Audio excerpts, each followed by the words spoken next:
Fresh Goldy मसाले। नमस्कार, खबर उत्तर प्रदेश में आपका स्वागत है और मैं हूं आपके साथ हिमांशु भास। तो खबरों में आगे बढ़ने से पहले नजर डाल लेते हैं हेडलाइंस पर। पीएम की ओर से देशवासियों को दीपावली का उपहार, सीएम योगी बोले जीएसटी कम होने से आम उपभोक्ता को होगा फायदा। प्रदेश में जाति आधारित रैलियों पर रहेगी पाबंदी, एफआईआर में भी नहीं होगा जातियों को लेकर निर्देश दिया जारी। गोरखपुर में जीएसटी सुधार के बाद बाजार का हाल जानने पैदल निकले सीएम योगी, ग्राहकों से की बातचीत। प्रदेश सरकार ने जारी की शून्य जीएसटी वाली वस्तुओं की सूची, औचक निरीक्षण करेंगे मंत्री और सांसद। यूपी में चुनाव के बाद खर्च का नहीं दिया हिसाब, आयोग ने आजाद समाज पार्टी सहित 127 दलों पर जारी किया नोटिस। जीएसटी पर डिप्टी सीएम ब्रजेश पाठक बोले जीएसटी नई दरों से व्यापारी उपभोक्ता दोनों खुश, लेकिन स्वदेशी सामान ही खरीदें। आप देख रहे हैं के न्यूज, खबरों का सारथी। अब रुक करते खबरों का। उत्तर प्रदेश के मुख्यमंत्री योगी आदित्यनाथ के निर्देश पर वित्त मंत्री सुरेश खन्ना लखनऊ के अमीनाबाद बाजार में व्यापारियों के साथ संवाद किया। इस दौरान उन्होंने जीएसटी रिफॉर्म के बाद व्यापारियों को होने वाले फायदों के बारे में बताया। आपको बता दें, मुख्यमंत्री ने सभी मंत्री और विधायकों को बाजारों में जाकर व्यापारियों से सीधे बातचीत करने का निर्देश दिया। साथ ही उन्होंने यह भी आदेश दिया कि सभी जिलों में सांसद और मंत्री प्रेस कॉन्फ्रेंस करके जीएसटी के लाभों से लोगों को अवगत कराए। मुख्यमंत्री के इस आदेश का पालन करते हुए सभी मंत्री और विधायक अलग अलग बाजारों में पहुंचकर व्यापारियों से बातचीत कर रहे हैं।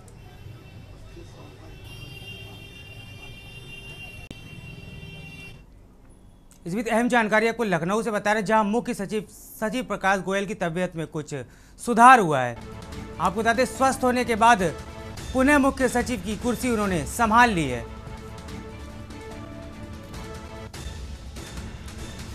इसके साथ ही मुख्य सचिव दीपक कुमार पर अतिरिक्त कार्यभार। आईआईडीसी एपीसी के साथ एसीएस वित्त को देखेंगे चार्ज। मुख्य सचिव दीपक कुमार को अतिरिक्त कार्यभार दिया। आपको बता दें, आईडीसी एपीसी के साथ एसीएस वित्त का भी उनको चार्ज दिया गया है। सीईओ यूपीडा का पद भी संभालेंगे दीपक कुमार। अहम जानकारी आपको इस वक्त की राजधानी लखनऊ से बता रहे हैं। इसके साथ ही आईएएस शशि प्रकाश गोयल केवल मुख्य सचिव का चार्ज देखेंगे।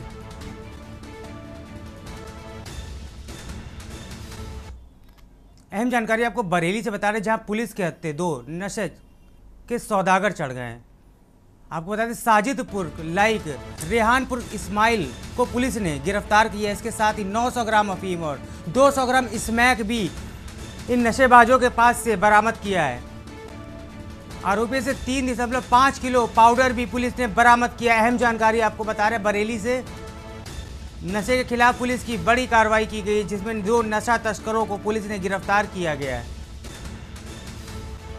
आपको बता दें, बरामद नशा पदार्थों की कीमत 60 लाख रुपए बताई जा रही है।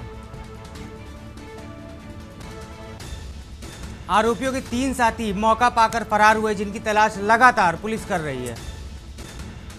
मणिपुर व झारखंड से ऑनलाइन होती थी नशे की आपूर्ति। पुलिस के हत्थे चढ़े 2 नशे के सौदागर। अहम जानकारी आप।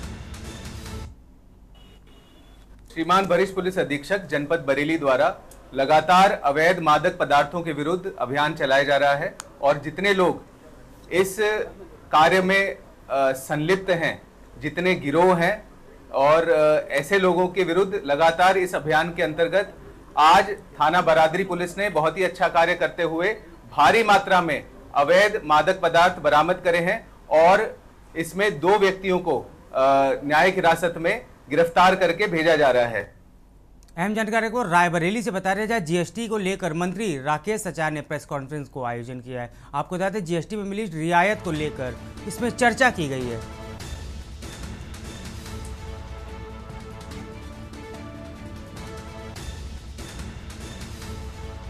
मोदी सरकार की इस पहल को मंत्री ने खूब सराहा है। लोगों को अब नई जीएसटी दरों से बड़ी राहत मिलने वाली है। जीएसटी को लेकर मंत्री राकेश सचार ने प्रेस कॉन्फ्रेंस की है। इसके साथ ही जीएसटी मिली रियायत को लेकर इसमें चर्चा की गई है।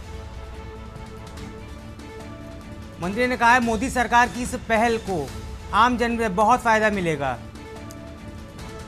लोगों को अब नई जीएसटी से दरों में मिलेगी राहत। व्यापारियों के साथ आम जनमानस में इस खबर को लेकर खुशी की लहर। अहम जानकारी आपको बता रहे हैं।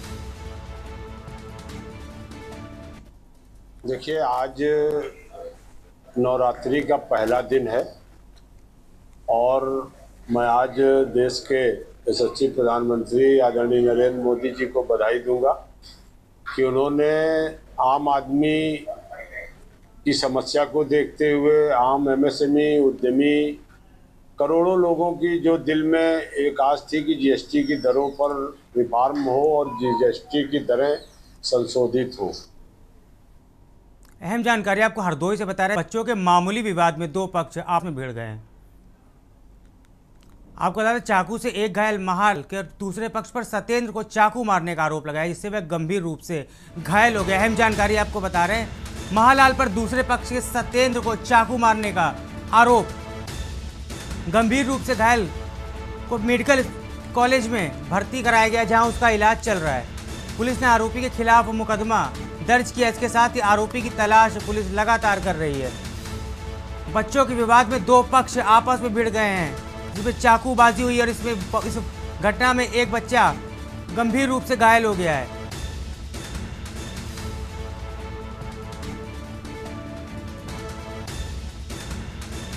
वहीं बता दें पुलिस ने आरोपी के खिलाफ मामला दर्ज कर लिया है, जिसके बाद आरोपी की तलाश पुलिस लगातार कर रही है। हरियावा थाना क्षेत्र के ग्राम उच्चवल का यह मामला बताया जा रहा है।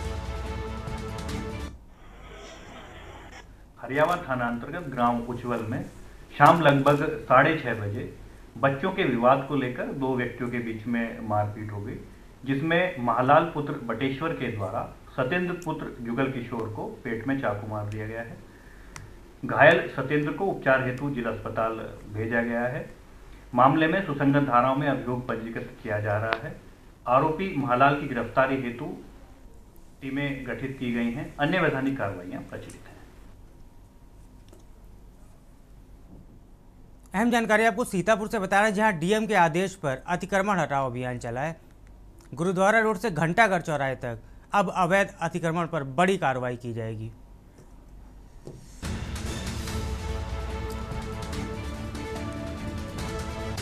शहर के मुख्य बाजार में आने जाने में लोगों को समस्या होती है, जिसके चलते अब इस अवैध अतिक्रमण पर प्रशासन की तरफ से बड़ी कार्रवाई की जाएगी। रोड चौड़ीकरण की वजह से हटाया जा रहा है अतिक्रमण। डीएम के आदेश पर चल रहा है ये अतिक्रमण हटाओ अभियान। गुरुद्वारा रोड से घंटाघर चौराहे तक अब अवैध अतिक्रमण पर नकेल कसने जा रही है। शहर के मुख्य बाजार में आने जाने में लोगों को समस्याओं का सामना करना पड़ता है। इसके साथ ही रोड चौड़ीकरण की वजह से भी इस अतिक्रमण को हटाने का फैसला लिया गया है। डीएम के आदेश पर यह कार्रवाई की जा रही है।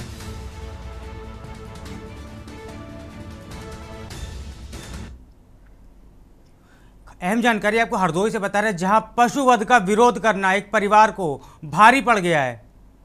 बूचड़खाने संचालकों ने परिवार पर जानलेवा हमला कर दिया। परिवार के मना करने पर जानलेवा हमला, चापड़ व छुरी मारकर पिता पुत्र को घायल किया। पशुवध का विरोध करना एक परिवार पर भारी पड़ गया। बूचड़खाने का संचालकों ने उस पर परिवार पर जानलेवा हमला किया है। चापड़ व छुरी मार के पिता पुत्र को बुरी तरह से घायल किया है। वही घटना को लेकर नगर वासियों में काफी गुस्सा देखा जा रहा है।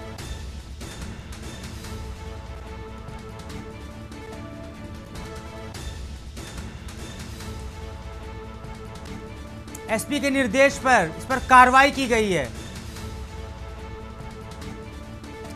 मल्लावा कस्बे के नसरत नगर का यह मामला बताया जा रहा है, जहां पशु काटने को लेकर एक परिवार पर बूचड़खाना संचालकों ने जानलेवा हमला किया है। यह प्रकरण थाना मल्लावा का है, जहां अख्तर हुसैन तथा अन्य द्वारा शाइबे आलम के परिवार के साथ खुले में मांस का अवशेष डालने के विरोध को लेकर मारपीट की गई है। प्राप्त सूचना पर पुलिस तत्काल मौके पर पहुंची मजलूबों का मेडिकल कराया गया है। साहिब आलम से तहरीर प्राप्त कर अभियोग पंजीकृत किया जा रहा है। 2 व्यक्तियों को हिरासत में लिया गया है। प्रकरण में अग्रेतर आवश्यक वैधानिक कार्रवाई प्रचलित है। इस बीच अहम जानकारी सीतापुर से आपको बता रहे हैं। आजम खां को लेकर बड़ी खबर। मंगलवार को आजम खां की होगी रिहाई। आजम खां को बड़ी राहत। सुबह करीब 7 बजे पूर्व मंत्री को रिहा कर दिया जाएगा। आजम खां को कोर्ट की तरफ से बड़ी राहत। रिहाई परवाना विलंबित होने से टली थी रिहाई, जिसके बाद अब उन्हें आजाद कर दिया जाएगा। सुबह करीब 7 बजे सपा के पूर्व मंत्री को रिहा कर दिया जाएगा। आजम खां को कोर्ट की तरफ से यहां बड़ी राहत देखने को मिली है। वही आजम खां की रिहाई को लेकर जेल प्रशासन लगातार अलर्ट मोड पर। बीते करीब 23 माह से जिला कारागार में बंद है पूर्व सपा नेता आजम खां। आजम खां को कोर्ट की तरफ से बड़ी राहत। मंगलवार को आजम खां कोर्ट से हो जाएंगे रिहा। सुबह करीब 7 बजे पूर्व मंत्री की होगी रिहाई।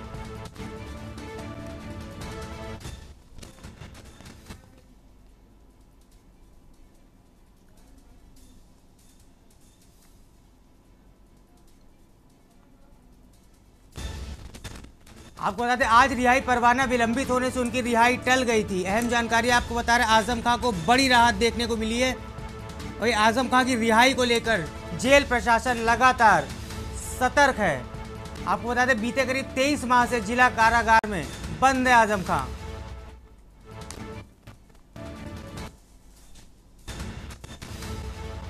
मंगलवार को आजम खां को जेल से बड़ी राहत मिलेगी, उन्हें रिहा कर दिया जाएगा। सुबह करीब 7 बजे पूर्व मंत्री की रिहाई कर दी जाएगी। आज उनकी रिहाई होनी थी, लेकिन किसी कारणों से उनकी रिहाई टल गई। सुबह करीब 7 बजे। इस पर ज्यादा जानकारी के लिए हमारे साथ संवाददाता दीपक गुप्ता जुड़ चुके हैं। आजम खां की रिहाई को लेकर क्या जानकारी है आपके पास? जी, मैं आपको बता दूं कि सीतापुर जेल में तकरीबन 23 महीने से सपा नेता आजम खान निरुद्ध चल रहे थे, जिनकी रिहाई के लिए परवाना आज लखनऊ राजधानी हाईकोर्ट से सीतापुर जिला जेल आ गया है। लेकिन परवाना काफी देर से आने के कारण आज रिहाई नहीं हो पाई है, जिसको लेकर के आज सुबह 7 बजे से 8 बजे के बीच में सपा नेता आजम खान को जेल से रिहा किया जाएगा। 23 महीनों से कई अन्य अलग अलग मामलों में वह सीतापुर जेल में बंद चल रहे थे। कई मामलों में जमानत के बाद अब उनको 23 महीने के बाद बाहर जाने का मौका मिल रहा है, वो बाहर जाएंगे।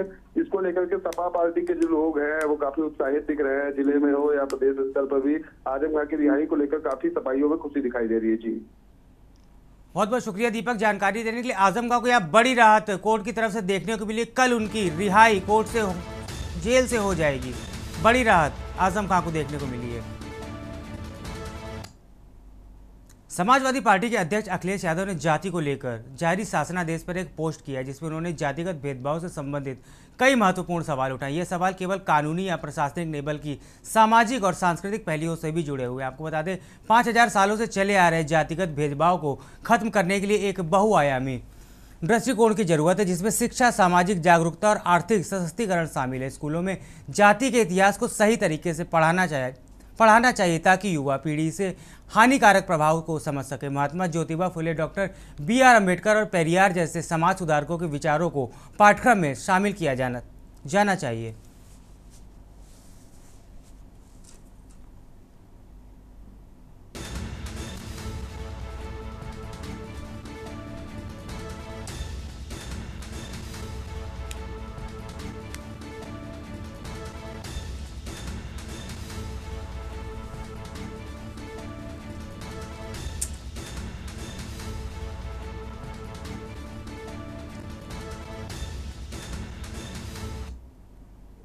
कानपुर में 9वीं की छात्रा के सुसाइड मामले में सपा डेलीगेशन ने पुलिस कमिश्नर से मुलाकात की। बीते 17 सितंबर को जवाहर नगर स्थित स्कूल की छात्र संस्कृति आनंद ने गोल चौराहे के पास ट्रेन की पटरी पर आत्महत्या कर ली थी। वहीं इस मामले में मृतका के परिजनों ने स्कूल प्रबंधन पर छात्रा के साथ मानसिक प्रताड़ना का गंभीर आरोप लगाया, जिस पर संज्ञान लेते हुए पूर्व मुख्यमंत्री सपा के राष्ट्रीय अध्यक्ष अखिलेश यादव ने एक प्रतिनिधिमंडल को मृतका के घर भेजा और कार्रवाई का आश्वासन दिलाया है। वहीं सोमवार को सपा डेलीगेशन ने इस पूरे प्रकरण में पुलिस कमिश्नर अखिल कुमार से मुलाकात भी की और स्कूल प्रबंधन के खिलाफ कार्रवाई की मांग की है। विद्यालय द्वारा क्लास टीचर और दूसरी जो टीचर द्वारा इनके साथ कई दिन से 15 तारीख से पहले भी उत्पीड़न किया गया और 15 तारीख में तो इनकी मां को बुलाया गया और मां के सामने लड़की को प्रताड़ित किया गया। उसके बाद एक लेटर लिखवाया गया, माफ़ीनामा इनको सुपुर्द किया गया। इसका मतलब है कि 15 तारीख से पहले भी विद्यालय में उस बच्ची के साथ बहुत मिसबिहेव हुआ, मारपीट हुई।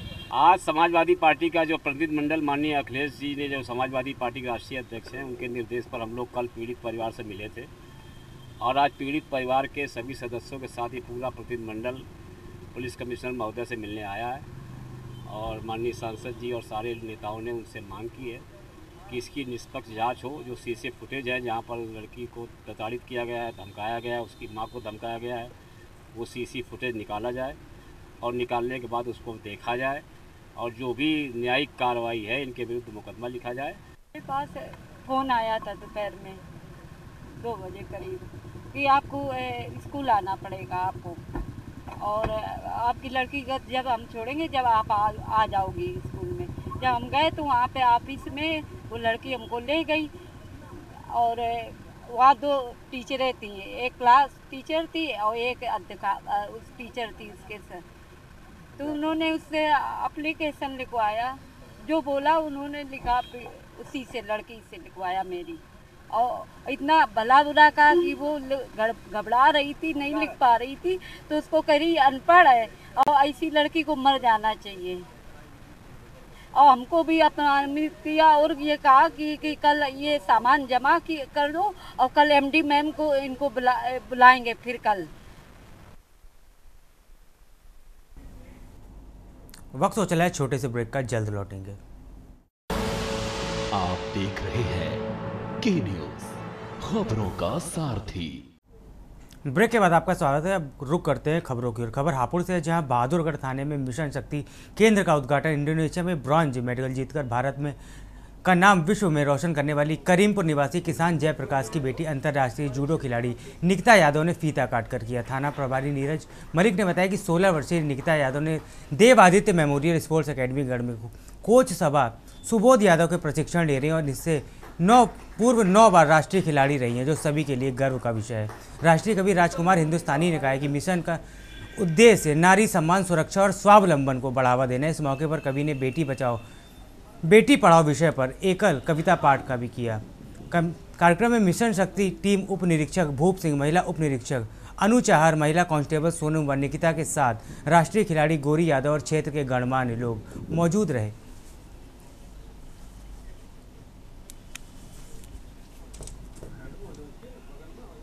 खबर बुलंदशहर से, जहां पूर्व मंत्री शिकारपुर विधायक और अनिल शर्मा की पत्नी मुख्य अतिथि मूर्ति देवी ने मिशन शक्ति केंद्र का उद्घाटन किया। पासू थाना परिसर में स्थापित केंद्र का उद्घाटन करते हुए मुख्य अतिथि ने कहा है कि मुख्यमंत्री योगी आदित्यनाथ महिलाओं की सुरक्षा व कल्याण के लिए दृढ़ संकल्पित हैं, इसलिए महिलाओं को, खासकर युवतियों को स्वावलंबी बनाना चाहिए।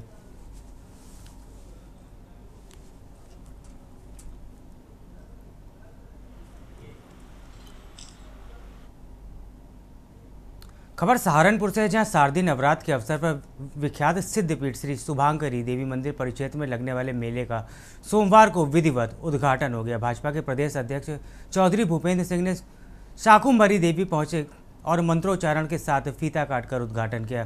तहसील बेहट इलाके के शिवलिक पहाड़ियों में स्थित विख्यात सिद्धपीठ शाकंभरी देवी करोड़ों भक्तों की आस्था का केंद्र, जहाँ प्रतिवर्ष लाखों की संख्या में श्रद्धालु आते हैं, माँ भगवती के दर्शनों के लिए आते हैं। सोमवार को शारदीय नवरात्र शुरू हो गए हैं, जिसके चलते मंदिर परिसर में श्रद्धालुओं का हुजूम देखने को मिल रहा है। आज शारदीय नवरात्र का प्रथम दिन है और हम लोग सब आज माता शाकुंभरी देवी के दरबार में आए। जिला पंचायत की तरफ से प्रतिवर्ष नवरात्रों में मेला लगाया जाता है। मेले में लाखों श्रद्धालु अपनी आस्था को प्रकट करने की माता के शरण में आते हैं। निश्चित रूप से हमारे लिए, सबके लिए बहुत बड़ा आनंद देने वाला क्षण है। हरदोई में पुलिस अधीक्षक अशोक कुमार मीणा ने पुलिस कार्यालय का निरीक्षण किया और रजिस्टर रखरखाव को लेकर परिसर की साफ सफाई तक हर पहली की बारीकी से जांच की। निरीक्षण के दौरान उन्होंने साफ शब्दों में कहा है कि किसी भी प्रकार की लापरवाही बर्दाश्त नहीं की जाएगी। एसपी ने निर्देश दिए कि कार्यालय परिसर में स्वच्छता और अनुशासन का विशेष ध्यान रखा जाए। उन्होंने यह भी स्पष्ट किया है कि लापरवाह पुलिसकर्मियों पर कठोरतम कार्रवाई की जाएगी।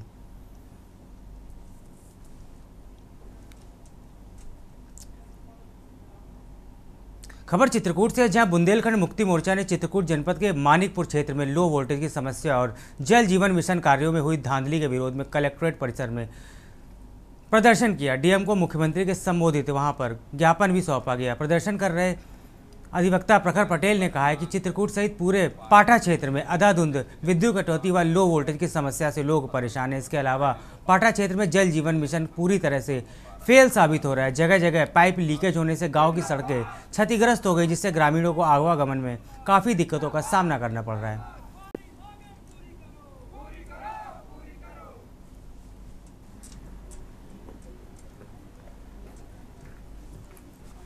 हम लोगों ने आज पाठा क्षेत्र में लो वोल्टेज और अवैध विद्युत कटौती और पाठा क्षेत्र में 4 से 5 घंटे बिजली आती है, तो जिसके चलते जो किसानों की फसल सूख रही है और पेयजल का संकट उत्पन्न हो रहा है। दूसरी चीज़ ये है कि सरकार द्वारा संचालित जल जीवन मिशन के अंतर्गत जो हर जगह खुदाई की गई है, पाइप डाले गए हैं, नलों में पानी नहीं आ रहा है, खोदी गई सड़कों का नवीनीकरण और उनको जो है दुरुस्त नहीं किया जा रहा है। तीसरी हम लोग की जो मांग थी, देवांगना घाटी में जो स्ट्रीट लाइटें लगी हुई हैं, वो उसमें 4-5 स्ट्रीट लाइट शासन द्वारा उसमें लाखों रुपए जो है बजट प्रस्तावित था।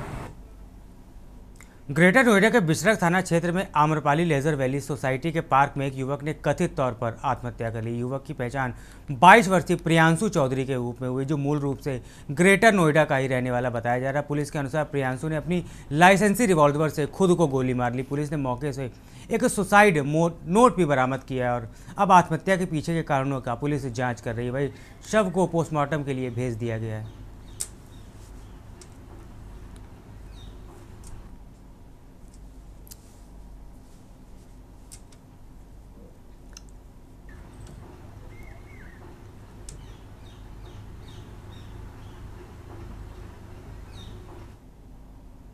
कानपुर नगर के आरटीओ कार्यालय में आरआई के नेतृत्व में परिसर में साफ सफाई का विशेष अभियान चलाया गया। सफाई के बाद उन जगहों पर फलदार पौधे का रोपण भी किया गया। एआरटीओ प्रशासन आलोक कुमार सिंह ने बताया कि 16 सितंबर को डीएम जितेंद्र प्रताप सिंह के औचक निरीक्षण में सफाई को लेकर रोष व्यक्त किया गया था, जिस पर नगर निगम ने प्रत्याचार कर सफाई के लिए कहा गया और सोमवार को नगर निगम में परिसर में आरआई की मौजूदगी में सफाई अभियान चलाया।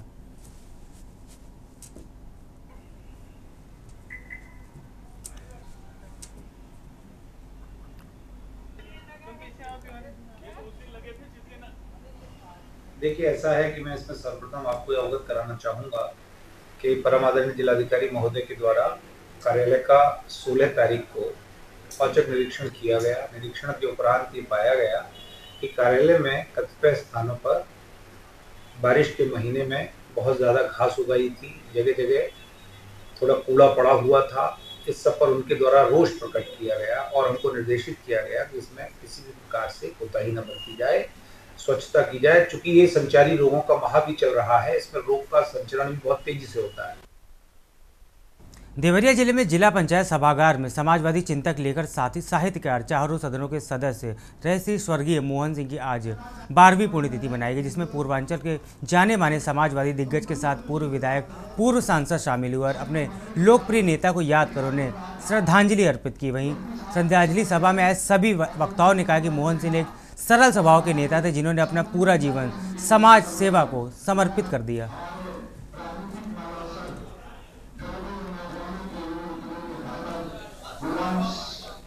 स्वर्गीय मोहन सिंह की 12वीं पुण्यतिथि है और आपके सवाल के उत्तर पर मैं आऊँ इसके पूर्व हम सभी उन्हें खिराजे अकीदत पेश करने के लिए यहाँ बैठे हैं और आज उनकी पुण्यतिथि के अवसर पर जो सबसे प्रासंगिक सवाल है, जिन सवालों को लेके आजीवन उन्होंने अपने राजनीतिक जीवन में संघर्ष किया।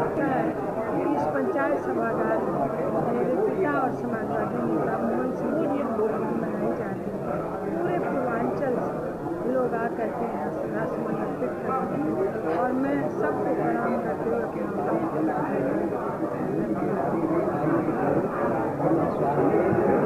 सबसे पहले हम इलेक्ट्रॉनिक मीडिया के आप पत्रकार बंधु को बधाई देना चाहते हैं। एक ऐसे महान समाजवादी नेता जो हमारे जनपद देवरिया में वो पैदा। खबर उत्तर प्रदेश में फिलहाल इतना ही। आप बने रहिए के न्यूज़ इंडिया के साथ। नमस्कार। गोल्डी मसाले लाए हैं फ्रेश लॉक